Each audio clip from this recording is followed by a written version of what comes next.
Je voudrais vous rappeler qu'au tout début de l'opération militaire spéciale, dans les premières heures, le matin du 24 février, j'ai déclaré publiquement et ouvertement les raisons et le but principal des actions de la Russie. C'est d'aider notre peuple dans le Donbass, qui pendant près de 8 ans, par les méthodes les plus barbares, bloqué par des actes de terrorisme punitif à grande échelle, et par une constante de bombardements d'artillerie, ont été soumis à un véritable génocide. Et pourquoi? Seulement parce qu'ils ont demandé les droits humains élémentaires de vivre, selon les lois et les traditions de leurs ancêtres, de parler leur langue maternelle et d'élever leurs enfants comme ils le souhaitent. Les autorités de Kiev ont non seulement ignoré et saboté la mise en œuvre du paquet de mesures de Minsk pour un règlement pacifique de la crise pendant toutes ces années, mais à la fin de l'année dernière, elles ont publiquement refusé de l'appliquer. La mise en œuvre de pratiques des plans d'adhésion à l'OTAN. En outre, les autorités de Kiev ont annoncé leur intention de construire des armes nucléaires et leurs vecteurs. Il s'agissait d'une menace réelle dans un avenir prévisible, avec une assistance technique étrangère. Le régime nazi de Kiev pourrait mettre la main sur des armes de destruction massive, et sa cible serait bien sûr la Russie. L'Ukraine disposait également d'un réseau de dizaines de laboratoires où des programmes militaires et biologiques étaient menés sous la direction et avec le soutien financier du Pentagone. Les autorités russes s'efforcent aujourd'hui de dissimuler les traces de ces programmes secrets. Mais nous avons toutes les raisons de croire que les composants de l'arme à gaz ont en fait été créés à proximité immédiate de la Russie, sur le territoire de l'Ukraine. L'Ukraine a été rejetée avec un mépris ostentatoire et cynique.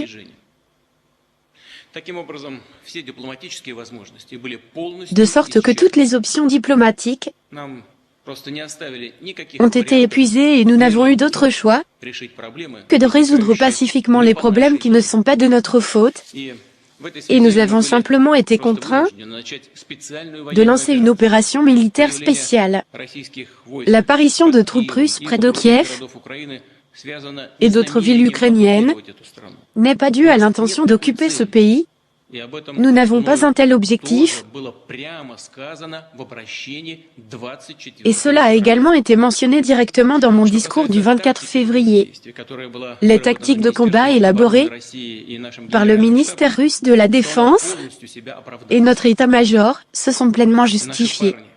Nos gars, nos soldats et officiers font preuve de courage et d'héroïsme et font tout ce qui est en leur pouvoir pour éviter les pertes civiles dans les villes ukrainiennes. Je tiens à dire que, pour la première fois, au début de l'opération dans le Donbass, il a été demandé aux autorités du Donbass, par le biais de différents canaux, d'éviter toute effusion de sang insensée, et il leur a été demandé de ne pas s'engager dans les hostilités et de retirer simplement leurs troupes du Donbass, mais c'est leur décision. La situation réelle sur le terrain évoluera inévitablement avec succès et en stricte conformité avec les plans préapprouvés. Je constate que l'Ukraine, encouragée par les États-Unis et plusieurs pays occidentaux, s'est délibérément préparée à un scénario violent de massacre et d'épuration ethnique dans le Donbass. Ce n'était qu'une question de temps avant une offensive massive sur le Donbass puis sur la Crimée, et nos forces armées ont déjoué ces plans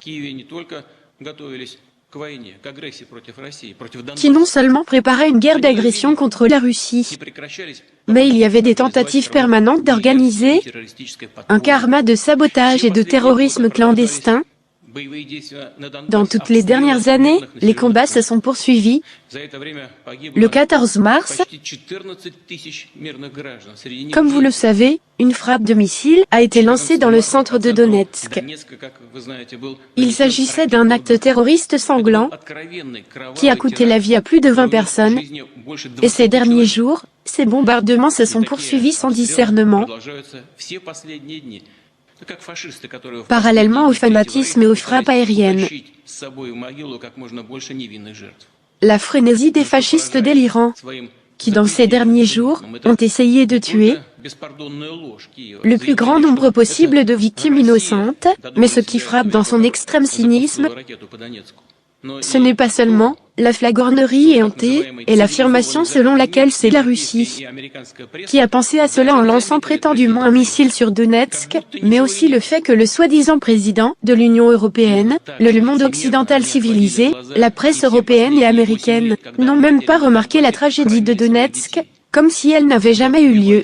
De la même manière hypocrite, ils ont fermé les yeux pendant les 8 dernières années lorsque les mères du Donbass enterraient leurs enfants, alors qu'ils tuaient les personnes âgées. Pour mettre fin à ce génocide, la Russie a reconnu les républiques populaires du Donbass et a signé des traités d'amitié et d'assistance mutuelle avec elles. Les républiques se sont tournées vers notre pays pour obtenir une aide militaire afin d'y repousser l'agression, et nous avons fourni cette aide.